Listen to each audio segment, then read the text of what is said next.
C'est quoi Rodolphe? C'est un spectacle, c'est un conte, c'est un poète. C'est quelque chose qui me tient à cœur, c'est Neuchâtel. C'est la ville, c'est ma ville finalement, celle dans laquelle j'ai grandi.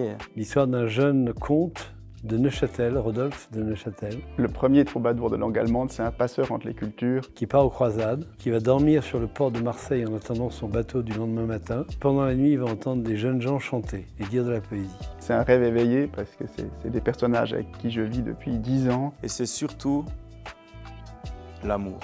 Il va tomber amoureux de la poésie qu'il ne connaissait pas. Il va choisir d'être un troubadour, le premier troubadour, plutôt qu'un tueur, qu'un croisé.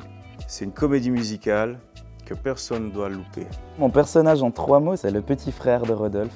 Et c'est celui qui va essayer de tenir les rênes tout au long de cette histoire. Alors moi, je suis Folquet de Marseille, le troubadour qui va donner l'envie et la passion de la poésie à Rodolphe. Est-ce que le Moyen-Âge c'est ringard? Non, parce que si le Moyen-Âge est ringard, dans ce cas, ce qu'on vit maintenant c'est ringard aussi. Je pense que chaque période a sa place dans l'histoire. Et non, le Moyen-Âge, c'est pas ringard, au contraire. Je me bats pour rappeler que c'est justement au Moyen-Âge qu'on invente l'amour, qu'on invente des relations belles et saines entre hommes et femmes.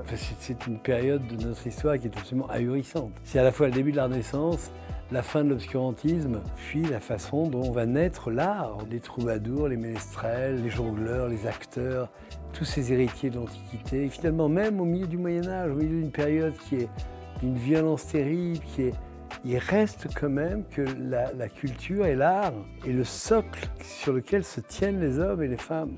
Bosser avec Elie, pour moi c'est très spécial parce que vu que j'étais danseur des 10 commandements et tout d'un coup je me retrouve à travailler et créer une comédie musicale avec Elie Chouraki, c'est un rêve qui devient réalité. C'est quelque chose que j'aurais jamais imaginé. Étant le fils de parents qui ont adoré les comédies musicales telles que les 10 commandements. C'est un step-up dans ma carrière et puis c'est beaucoup de rire, beaucoup de rigolade.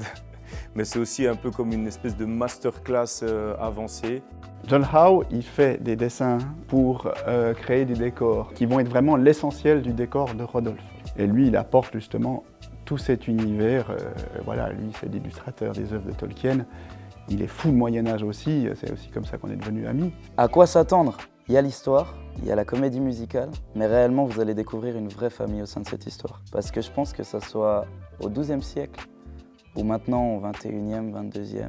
C'est une histoire qui peut parler à tout le monde. Vous le ressentirez certainement dans la salle, mais je crois que dès la première musique, l'émotion s'installe. Et la liberté de s'envoler le temps d'un instant. Rodolphe, ça commence fin août. Viens le voir et tu te feras un avis par toi-même. Avec le clin d'œil. T'as kiffé ou pas?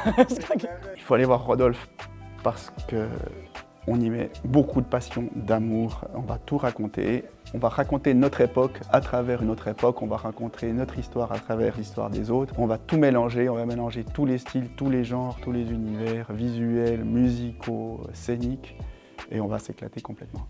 Rodolphe, c'est la comédie musicale du moment. C'est tout.